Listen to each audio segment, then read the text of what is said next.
Okay, welcome to another episode of the 𝗧𝗵𝗲 Show. This is the, I think, third time my friend Borja and I are trying to record this amazing conversation, but please welcome Borja Cuan to the show. He joined the performance advertising industry in 1998 and has built a career in the industry providing strategic business solutions for teams and clients. His track record of helping grow stable, successful organizations is underpinned by a career-long personal commitment to great client experiences. Borja combines big picture perspective with exacting attention to make sure 415's clients and team members get value out of their work every day. Borja, I'm excited to have you here. Thank you for joining us. Thank you for having me. I've been looking forward to this. So Me too. Third time's a charm. Third time lucky, my friend. Awesome. Let's talk about performance advertising and what that actually means for those listening who are like, well, I know what advertising is, but what's performance advertising? Yeah, it's kind of a broad term. It could mean a few different things as it relates to my business. We are a marketing agency that helps companies scale through digital advertising. So that specifically is Google, Microsoft, Bing, LinkedIn, Meta, TikTok, and a few other platforms. And so for us, whenever we work with a client or a business, we are being measured by results, i.e. numbers. So we have to drive performance, which for many businesses that we work with is growing revenue. It's acquiring a customer at a certain dollar amount. It's seeing a specific return on ad spend or return on investment. So it's very numerically focused outcomes, and they work with us only if we drive a specific performance for them. Yeah. So they give us money for Well, I mean, advertising. They say, we're going to give you $1 million. Yeah. Yep. Yeah. Yeah, I was just going to say, so they give us a specific advertising budget and they say, here are the goals and objectives that we have, and we need to hit those goals and objectives, right? So we're managing their advertising dollars across these platforms, but there needs to be a very specific result that we drive for them. Yep. Well, that makes sense. I mean, no business owner really wants to flush their money down the advertising toilet, but so many of us do because I know myself, like I tried to run a LinkedIn ad the other day. My goodness, what a disaster. And even setting it up, I was like, this is not my zone of genius. Why am I doing this? Yep. And then I got all annoyed that I had really literally flushed my money down the toilet. I was like, this is so annoying. But, you know, advertising is something that I think not everybody loves doing their own. Everyone loves the result, of course. But what initially drew you to the industry? And you've been in it for decades now. What keeps you passionate? Yeah, I mean, I've been doing this for 26 years, Yeah, wow. give or take a year or two. I started my career back in 1998, right out of college. And honestly, what drove me was not my own personal desire. It just happened to be that when I was looking for work, the recruiter that I was working with said, hey, I have an interview for you at this internet startup. They saw your resume. They think you'd make a good fit. And I was like, okay, read more about the company on the website. I really actually didn't even really understand what they did when I went to their website, to be frank. And then I ended up getting an interview at that company. I didn't get the job that I applied for. And I left that interview feeling like I was underqualified. But then they called me back and said, hey, we didn't think you were qualified for this position, but we have a lesser or more junior position that we think you would make a good fit for. We want you to come in and interview for that position. So I returned, I think the following day, and ended up interviewing for that position as an account representative. Okay. And I ended up getting that job. And that was my introduction to affiliate marketing, digital marketing, performance marketing. And I ended up staying with that company for 8 years. And then I continued in the industry. So yeah, I kind of got a taste of it. I really liked the constant evolution of the industry. I liked kind of the people I was meeting along the way. I was learning a lot. I felt it was bringing impact to the businesses that we work with. So there was a lot of value being derived. So I just kept sort of course and didn't leave the industry. Amazing. So I'm just fascinated that you've stayed in it for so long, because it's not something you see many people doing anymore. So I love that you've found really, which is what is obviously your zone of genius, and you've grown 415 Digital out of that. Mhm. What kind of companies are you now looking for? Because I know that you've helped grow some very successful businesses. Who do you work with? Yeah. Yeah, we've evolved in terms of the criteria or the characteristics we look for when working with companies. Initially, when we launched 415 Digital, we were very hungry to acquire our first customer. We frankly didn't care if they paid us or how much they paid us. We just wanted to get the opportunity to prove to them that we would be able to bring value, and we were very confident in our abilities. And so for us, it was just about bringing in customers and proving to them our worth, because we knew if we did a good job, they would refer customers to us. They would be with us for a long time. So right now, it's been the criteria has changed. That was initially what we were looking for. Just do you want to work with us? We're an unknown entity in a very competitive environment, right? Now that we've matured and now we have more of a business established, we do look for specific things when looking for a business. Obviously, they need to afford our fees, right? We charge minimum fees as an agency to manage people's advertising dollars and build their campaigns out. But beyond that, we're really looking to partner and match up with business people who are aligned with the direction that we want to take their business. What that means is not that they need to agree with everything that we say. We value different points of view and different ideas. But in general, are we in line with how we want to move forward in terms of our strategy? So initially, when we consult with a prospect, we're actually doing some upfront consulting work by way of audits.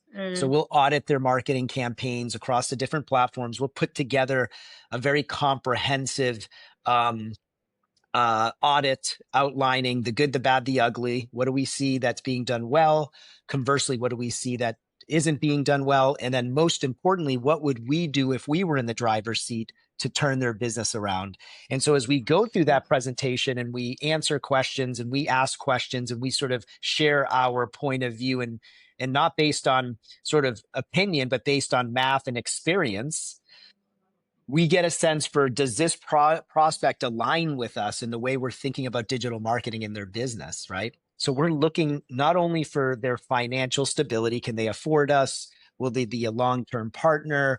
But also, do we have the right people on the client side to help us get to the finish line? Because sadly, we don't control 100% of this. We want to control 100%, but we don't. So it's really important to make sure that you are really aligned with the people that you're going to be working with and that they agree with the direction that you want to take for their business. So it's, can they afford us? It's, do the personalities align well? It's, do they have resources to support our efforts? Because we don't do everything. We do many things, but we don't do everything. So we want to make sure that they have the right infrastructure from a human capital side to support the things that we're doing to make them successful, and that they're willing to commit to this for a period of time. Because as you know, success is not overnight, right? And we need to give this program or these programs ample time or adequate time to prove themselves out. We need ample time to test, which means we need someone to have patience with us, right? If they're looking for a 30-day engagement, we're not aligned. If they're looking to make decisions week to week, we're not aligned. We need to be in this for at least 4 to 5 months together, testing different ideas, optimizing things to determine what the sort of viability is of these programs. And I think it's very clear that that makes 415 quite different, because I mean, I could hop on Upwork or Fiverr and I could pay $10 an hour for someone who says that they can run my Facebook ad campaign. But you guys are taking a really more holistic approach and a strategic approach, which is the only way that you're really going to make your money back, or your ROI on advertising spend, is to be strategic about it. So I love that. Let's talk unicorn companies, right? Because I know that you've worked with a couple. What are some of the most common traits that you've seen in companies like that that do reach that status straight out of the gate? Or what appears to be straight out of the gate, and we all know it's not. It's years of hard work behind the scenes, Well, entrepreneur's perspective, but unicorn status. yeah, just what you said was the first thing that came to mind is they have put in a lot of work to achieve that status, that $1 billion, right, status, right? So they understand that the road is long, that's going to require a lot of work. I find that the people that I've worked with that are part of those organizations, whether they're founders or individuals, not non-founding members, is they understand that it's really a lot about understanding that things take time, right? Yeah. And that you want to align with the right partners that can help you achieve your goals or exceed your goals, right? So it's kind of like they have the right people that they've hired internally or externally, or a combination of, to help them achieve really good progress, right? And they're quick to make adjustments when they see that there's sort of not alignment, right? Mhm. Or these partners or these individuals are not sort of producing results. So they're quick at making decisions as it relates to teams, personnel, right? They understand that you need to have patience with marketing programs, that they're not overnight, no different than becoming a unicorn.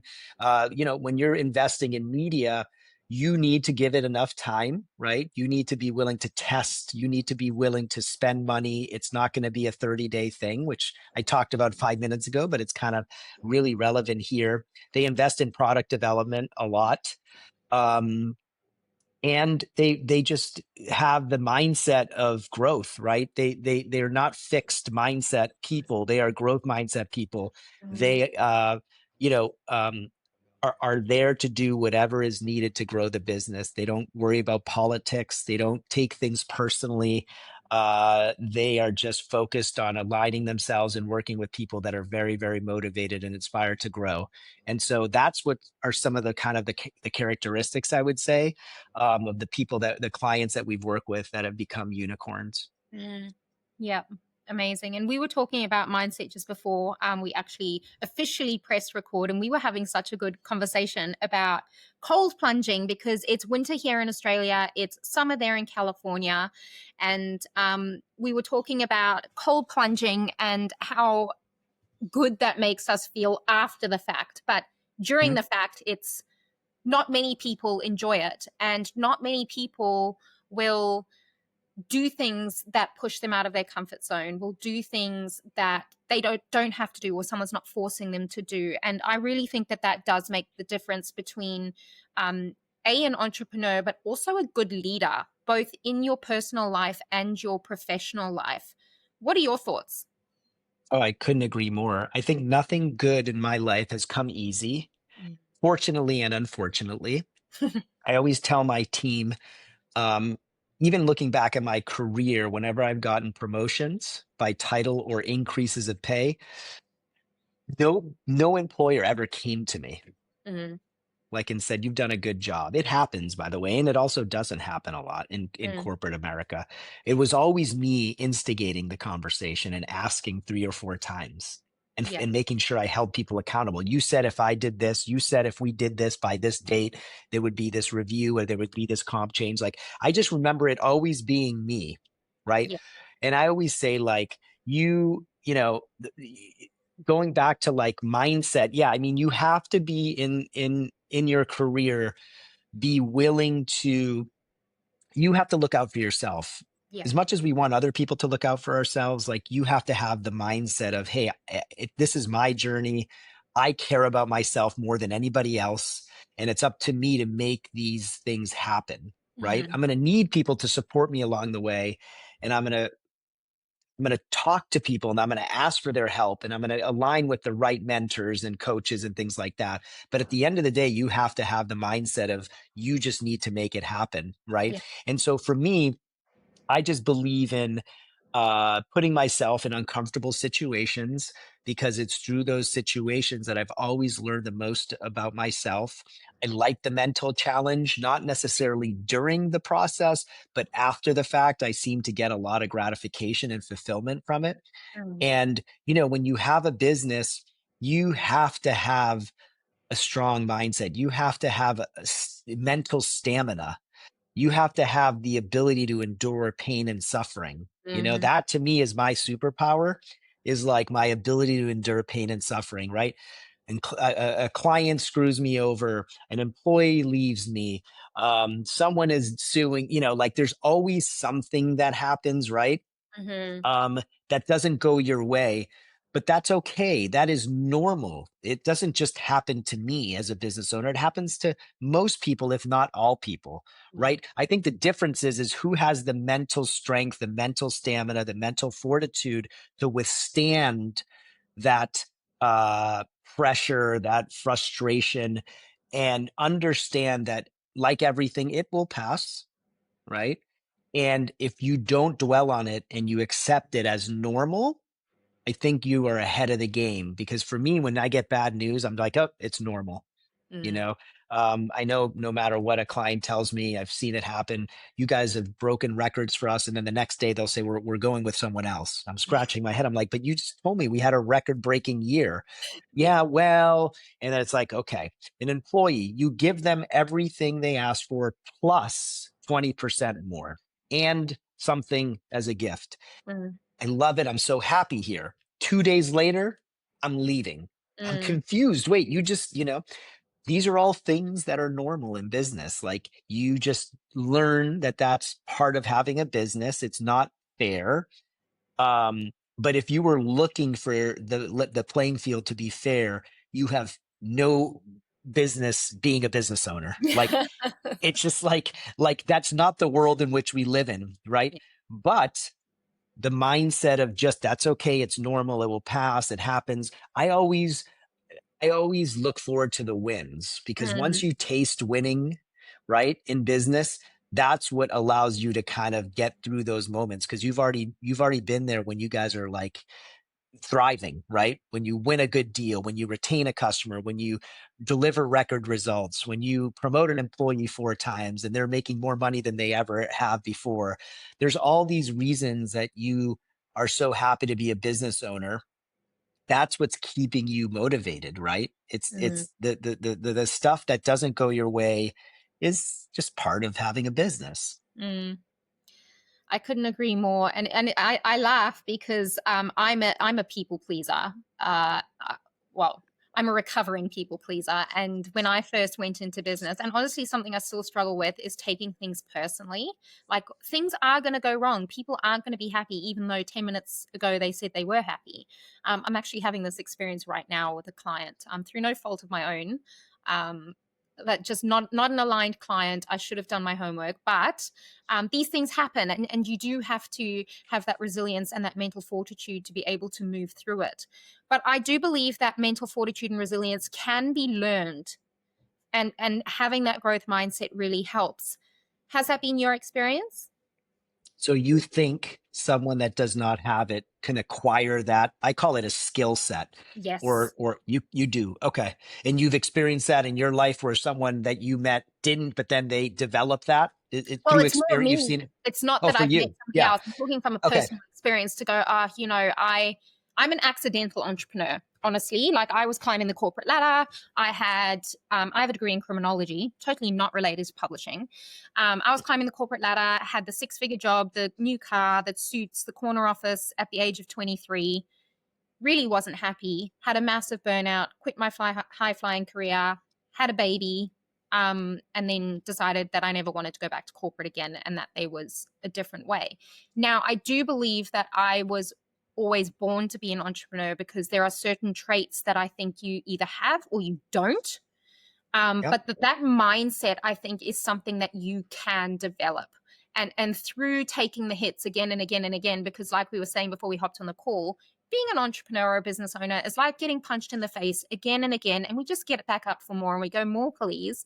Whereas the Yep. people who don't have these underlying traits would just lie down and go, not for me. I'm going to go and get paid by someone else and have my paid sick days and clock off at 5 and not lie awake at 3 a.m. with the next big business idea and all of those sorts of things.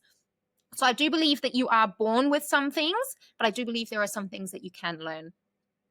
I agree. Yeah, I mean, I think you can, and I think taking something personally is okay, Mm. depending on how it makes, how it affects you or impacts you and your ability to lead the business and grow the business. Like if you're Mm. just like, oh, I take it personally, but then I can move on. Mm. Like for me, I've become very transactional. I don't know that that's a good thing, by the way, but I'm kind of like, hey, it was just a transaction, right? Mm. Like I try not to think that way, but I think what I try to do is separate the personal from the business and just say, hey, they made a decision. Doesn't really matter why at this point. They made their decision. And would I like to keep them as a customer, as an employee? Yes. But when someone wants to break up with me, I tend to not want them to be with me because I'm sort of like almost like I want you to be with me if you want to be with me, Mm. right? Not just because I want to be with you. It needs to be both of us really feeling the same way. So I think that's one of the ways I've been able to preserve my sanity, my youth, my health, is really just to not take things personally, even though it does sting, Mm. right? And by the way, I should say not every relationship with an employee or a customer is the same. Some Yeah. of our employees and some of our customers we're much more vested in. Do you know what I mean? So like maybe there are some customers who we've just been so close with that it's going to affect me differently, right? But I would say more often than not, I've just gotten so used to the process and like I'm not surprised.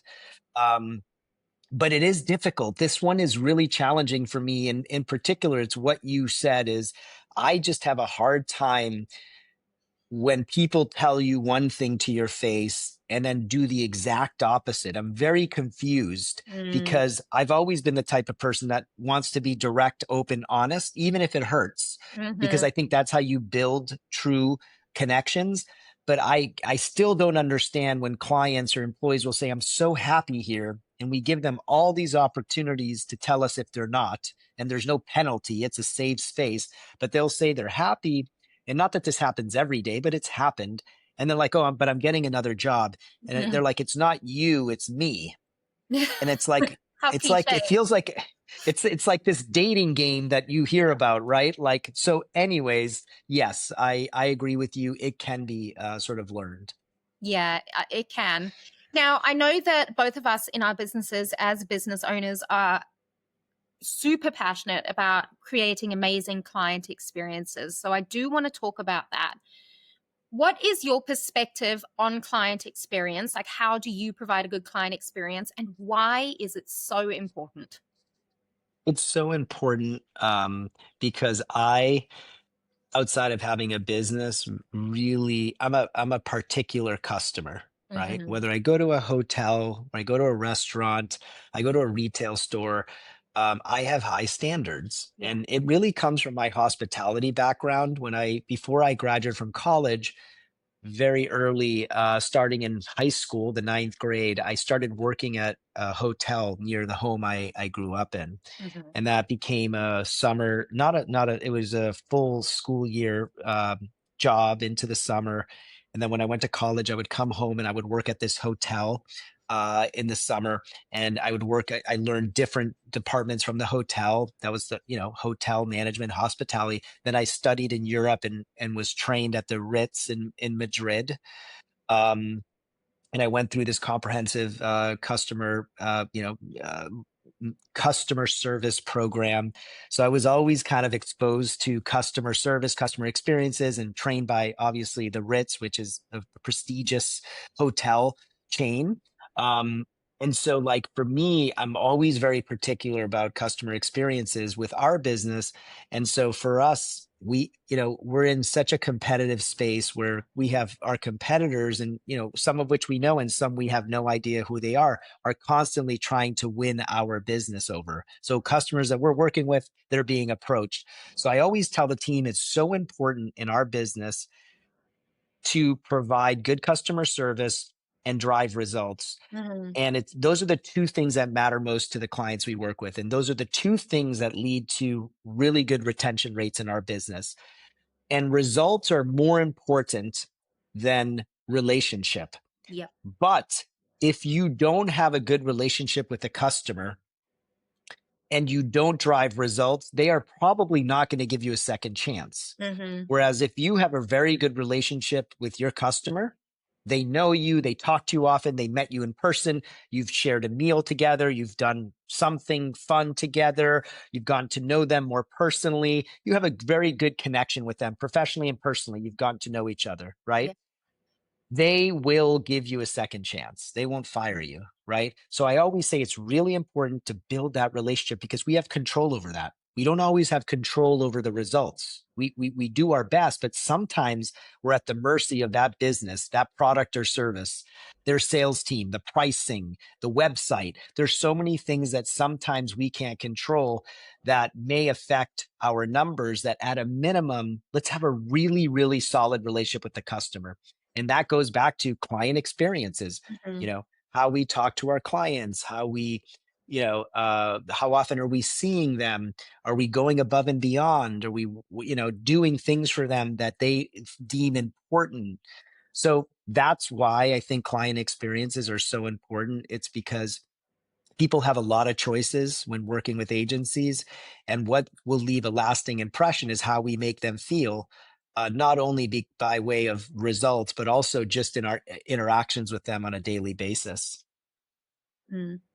I also think that it's the most effective marketing that you can do.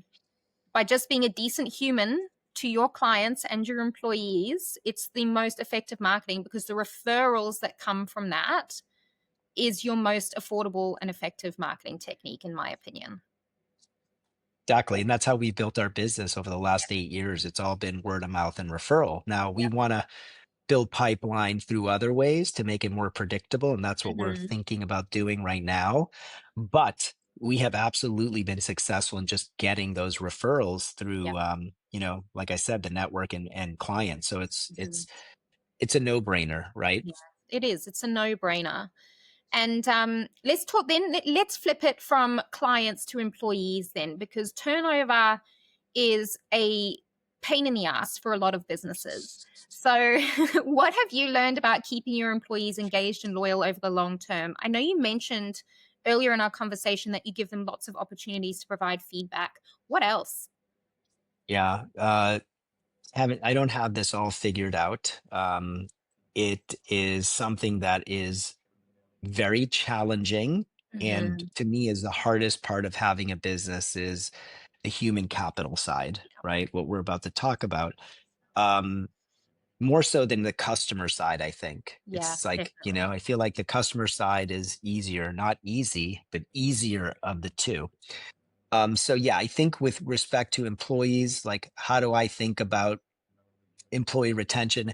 I think about employee retention first and foremost when an employee starts, I think of their first 90 days. Hmm. I think of the onboarding, what that experience is like for them. How do we make a lasting impression on them during those first 90 days? And we think about that, right? So it all starts with, day they walk in the office. What does the desk look like, right? Is it dirty and dusty?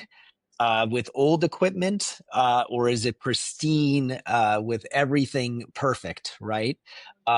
So and then once they start, like, what is that process? Do we have sort of a plan for them, right? Hmm. Are we sitting down with them and reviewing that plan? What are the things that we want you to accomplish during your first 30 days, and then during your next 30 days, and during your next 30 days? Like, what are some of the milestones? And then how are you doing against that? We check in periodically, right? Do you have what you need? So for me, it's a lot about sitting down with the employees when they start, setting the right tone, making them feel like they understand what the mission is, like why do we do what we do, right? What their role is in helping us achieve and sort of accomplish the goals that we have, because everybody has a role. Doesn't matter what position you have a role.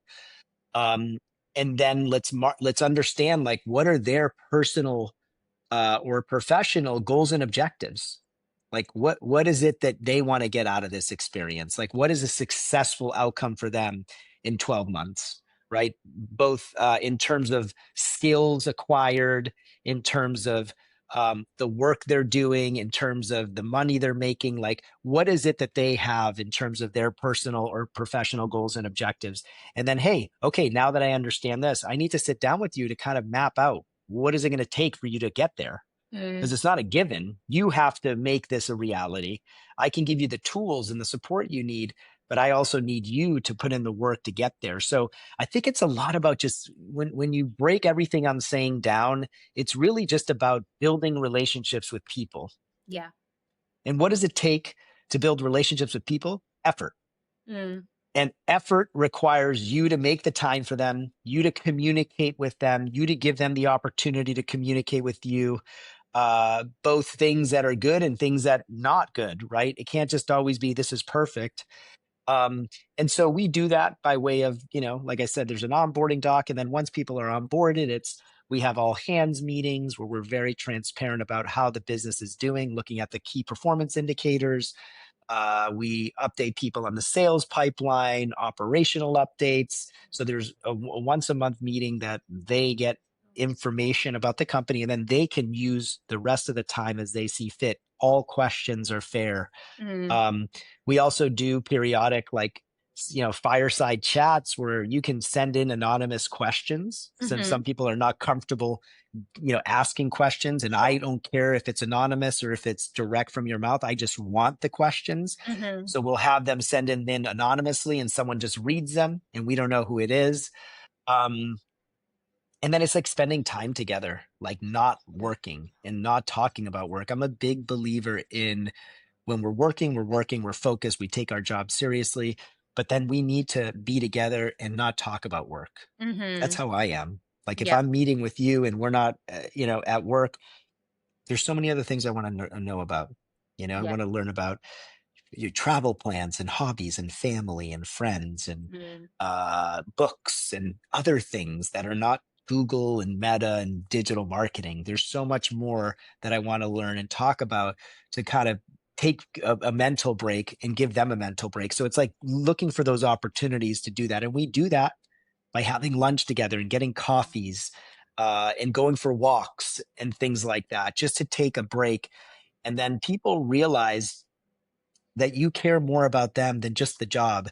Something that I learned that I didn't like a prior leader did with me was, every time this individual would ask me to lunch, or once meet on the boat for a meeting on a Saturday morning, or let's get lunch or breakfast, I showed up to these things and they had like a notepad and a pen, and it was right to business. It was like, I was just so disinterested in someone that was so focused on just business. See, me, I'm different. If it's a Saturday, hey, we're not going to talk business. We're going to get on this boat and we're going to go somewhere, not sit on this boat docked, like sit there and have a business meeting. Like I thought I was going out on the boat, and we just sat there downstairs, and he's like, I'll make a pot of coffee. And then I'm like, and then he's like interviewing me because I was a subject matter expert on something. And he came into the business as a new COO when he wanted to learn from me. And I was like, are you kidding me? Like, man, you're not, like, you're taking this way too seriously. This should be a Monday in office meeting, not Saturday on a sunny day. So the point is like, make time for your team, but do it in a different setting, and try to not talk about work once in a while. Yeah. I love everything that you just said. And I think a lot of companies could take a leaf out of your book. Now, I want to have a discussion about something that might upset some people, but I wouldn't be me if that wasn't the case. So I sometimes do some modeling contracts for a company here in my city.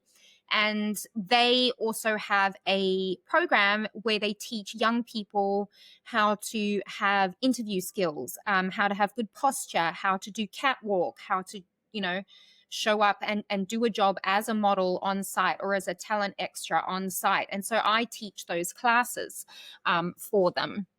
Don't know how I ended up in it. It just kind of happens. And I don't usually say no to a lot of things. I'm kind of like, oh, let's go and explore this. Let's go and explore that. But what I've seen, and this also comes down to client experience when I go to a restaurant these days, or even to the movies, any sort of client experience being delivered by a younger generation. Now, I'm not old by any means, despite my gray hair. I have earned these silvers. Thank you very much. But the technology and the screens, the amount of screen time that I think our younger people are having is really affecting their ability to have conversations, to show up and be a human when you are face to face with another human being. They seem to lose the ability to have a conversation, to look you in the eye, to remember basic manners. Customer service is kind of, don't even think about that. You may as well go get your own food from the kitchen. I really see it kind of tanking off. Is that something that you're seeing as well? Yeah. I mean, I consider this is interesting as someone that's been in digital marketing for 27 years. I mean, this is not many people have been in this space since 1998. I mean, a Yeah. lot of people, I've seen a lot, right? I actually think it's very, like, a lot of tech is evil. I think it's good, obviously, but I think it could do more harm than good in many instances, Yeah. frankly. In fact, I'm not on social media. I'm not on Instagram. I'm not on Facebook. I consider those things to be subtractive, not additive to my life. I don't speak for other people because I think it brings value to some people. What that value is, I don't know, but it doesn't matter. You do you and I do me. But for me, and I knew this because I got off it. Yeah. And I said, is my life any different? And the answer was, yeah, it's better, because I was caught up in sometimes just like doing this thing, this wheel. And I was like, are you kidding me? And I started feeling bad about myself. I'm like, I can't allow myself to do that. And I was self-aware enough to know, I can't believe I'm actually starting to do this. Like it's not me. Got off it. Haven't looked back. Haven't been on Facebook in 15, 20 years, whatever. I'm not kidding. However long it's been a long time. And so I do think this. I think Zoom is easy. I think a lot of people are brave behind the computer. I think they're very lazy. I think your soft skills are not advancing to the degree they would if you were in person. That's why we have a 3-day in the office, 2-day work from home culture. And I think it's very different when you're in front of someone face to face, or you're in a room full of people, when you can feel the energy, you can smell people, you can, you can see it's just so different when you're sitting next to people and talking to them versus this, right? I mean, it's so true. And in fact, when I interview candidates and I see someone show up for an interview in a hat, I disqualify them immediately. Yes. If you're kind of like in a room where it's like your bed is unmade or something, it says so much about your attention to detail and your effort, right? At a minimum, you might be in boxers or shorts, but at a minimum, put on like a nice button down shirt or a collared shirt. Like, I obviously don't know what's below the waist, but I do know at a minimum on the screen, look professional, do your hair, right? Things that, and then people will ask me, well, I want to be my authentic self. And I said, you can be your authentic self, but being your authentic self doesn't mean you show up like a slob. And if that is who you 100%. are, then you should change that about yourself, because that isn't a good thing. Yeah. Like, I'm not going to accept you because you think you should be able to be a certain way. This is a professional environment, right? Like, you have to have a certain etiquette around being a professional, right? In particular, when you're interviewing. And then I just see people, they don't make a lot of effort. They just show up for an interview. Like, it's very easy. It's in their apartment. When going to an office and interviewing is different than sitting there and just, who knows, they were watching a movie before and they just showed up. Let me turn on. I'm a minute, before my interview starts, right? Yeah. I couldn't agree more. And it's nice to have a conversation with someone who has just as high standards as I do, because especially, this is also going to upset some people, not sorry. Coming from a different culture, like I'm from Africa originally, and so there's a very British kind of culture that underpins that, thanks to colonization. But Australians have a very laid back, she'll be right, mate, kind of culture. And then there's me, who went to an all girls boarding school for my entire, growing up. From the age of like 9, I was at a boarding school, and you have to be up by this time, and you make your bed, and then you attend cross country, and you do forced athletics, and you do all these classes. You don't go to the toilet during class. Yeah. And you don't speak unless spoken to, kind of thing. You make, it's this, I didn't like it. I was bullied. But looking back, it gave me such a strong foundation. And then I've got friends here, my kids' friends, you walk into their room, the bed hasn't been made for days. There's clothes all over the floor.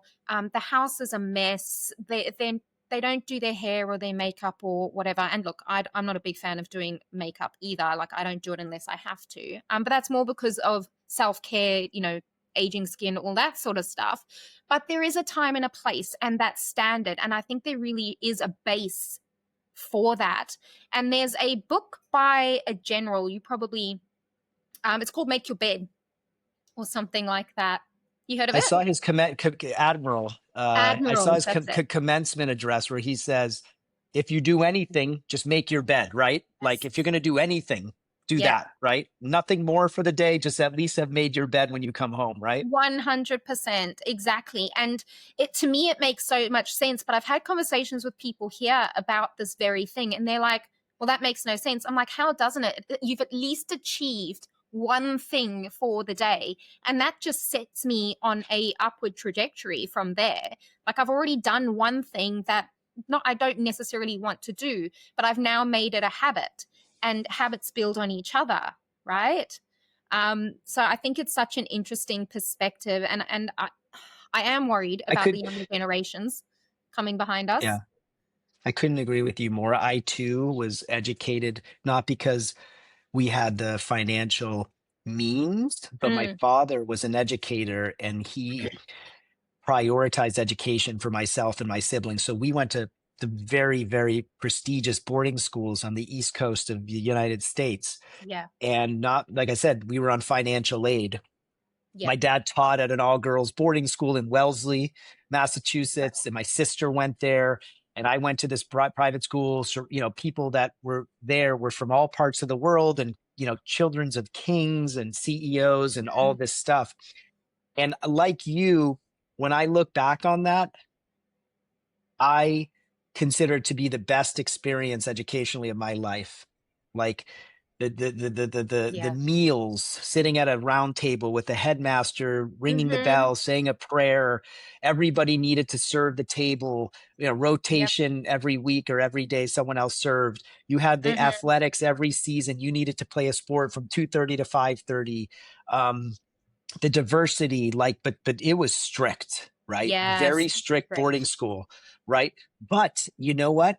Like, I would wear a coat and tie every day, and there's something about that. And I'm more traditional, so it's not that I want to be this but I feel, and for my children, they're going to get that same sort of upbringing where they're going to have those traditional values that, by the way, no matter what happens in this world, AI and all this, you still need those skills. Like, you still need the ability to communicate, the ability to build relationships, to earn people's trust. Yeah. Those are, to me, some of the most important skill sets that you need. And I see this with AI now, by the way, which is kind of off topic, but I even said this to my team who started abusing the use of AI, which we embrace, and we are not resisting it. We're embracing it, and we're adding it to our set of tools because I think it's very helpful. But I would get these emails from my own staff to me, or I'd see it to clients, and I'd say, hey, like, this email, like I've known you for 3 years. You don't have this range of vocabulary. It sounds so formal. Like this wasn't you. Like Mm, we have to not forget to have authenticity when it comes to building relationships. The last thing you want someone to think is that you didn't come up with any of this content, yes. right? Like you have to be able to speak for yourself. And that's the fear I have is it's helpful, but man, when you have to craft your own email or you have to think for yourself, critical thinking is Hmm. something that could be lost in all of this advancement of technology, which by the way is here to stay and is only going to get better. Yeah. I'm not going to dispute that, but Yeah. I do fear that it's making us sort of not think for ourselves because now we can just go and put some inputs in. Mm, I couldn't agree more. The future is going to be very, very interesting. We shall see what Yeah. happens and adapt accordingly, I suppose. Now, what's one leadership lesson that you learned the hard way, but that you believe has been essential to your success, Borja? I would say, um,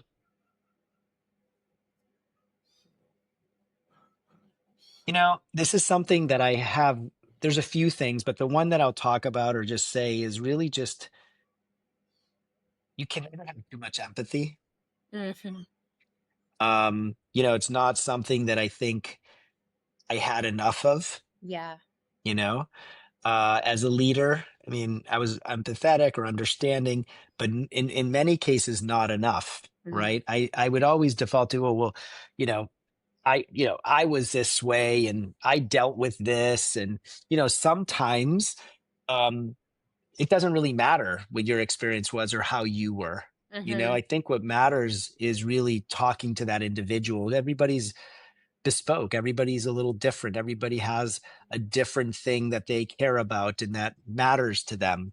And so I think just having more empathy as a leader is something that I've been much more aware of and become better at because leadership to me is something that has evolved.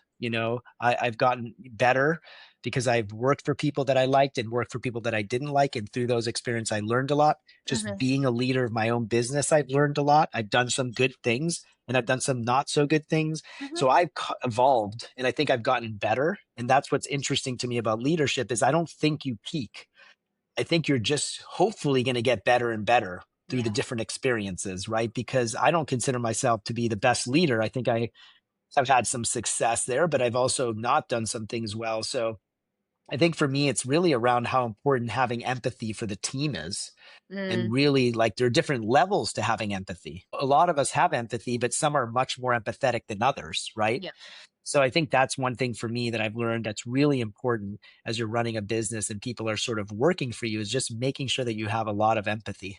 Mm. Yeah, I agree. And let's have a bit of fun, Borja. What is something that not many people know about you on a personal level that you're willing to share with us today? God, what do they not Girl, know he's about he's me? A lot he's of people, thinking hard. well, it's because, not a lot of people don't know much about my personal life. So it could be really anything. I mean, I would just say it goes back to my upbringing, sort of what I talked about Yeah. before. My parents were two hardworking people, didn't make a lot of money, but didn't complain about that. They just Mhm. worked and put food on the table for the four of us Yeah. and did a lot with very little. And I never felt like we lacked for anything. Mm. We had a home, we had food, we had great parents, strict parents, but very good parents. So I think for me, my upbringing was very normal as far as I'm concerned. Yes, my parents fought and they threatened divorce even, but they never divorced. They were, Mm. always going to be Yeah. together to this day.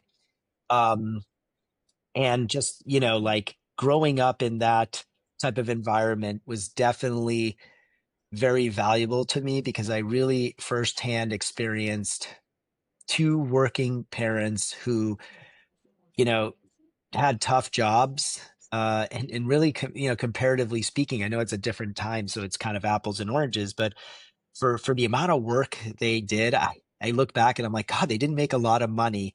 And yet, for whatever reason, I don't feel like they ever complained. They just did what they needed to do. and they provided for us. And so that instilled a lot of work ethic for me Mm, growing up. You know, we all of us got jobs the moment we were legally allowed to work. We were working jobs, you yeah. know, and I worked 2 jobs, right? I opened a health club, and then when that closed at 2:30 p.m., at 3:30, I started my shift at the restaurant till 10 p.m. And that was like a big thing for me that people probably didn't know, or some people don't know, is just like a lot of that upbringing really was important in terms of where I am today. Mm. Yeah. Beautiful. Thank you for sharing. Borja, it's been such an amazing conversation. But before we leave each other today, we do have a tradition on this podcast called the book drop. And we want to know Mm. what book has impacted you either personally or professionally. Yeah, there is a book that I read called Mindset. By Mm-hmm. author was Carol Dweck.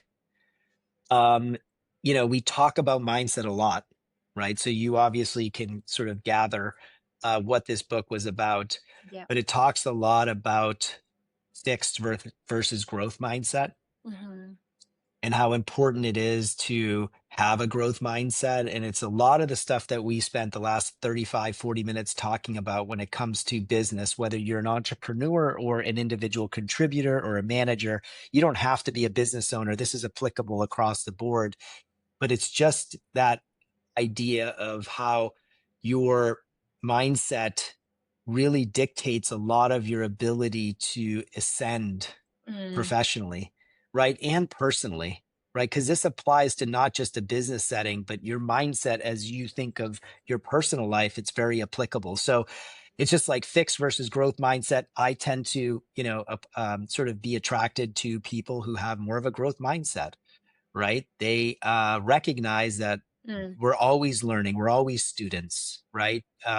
Feedback is really important. Taking feedback, not only listening and taking feedback, but then what are you doing with that feedback? Are you just sort of saying, hey, mm, thank you for telling me that, and then nothing changes? Or do you yeah. actually put that into effect? Right. So yeah, there's some cool strategies in there. It's less sort of theoretical, more practical, but yeah, that's kind of the premise of it. Amazing. Thank you so much for your time today. For those of you who are looking to connect with Borja, I will put all of his links in the show notes. And if you're needing digital advertising, you know now where to go. Thanks for having me on.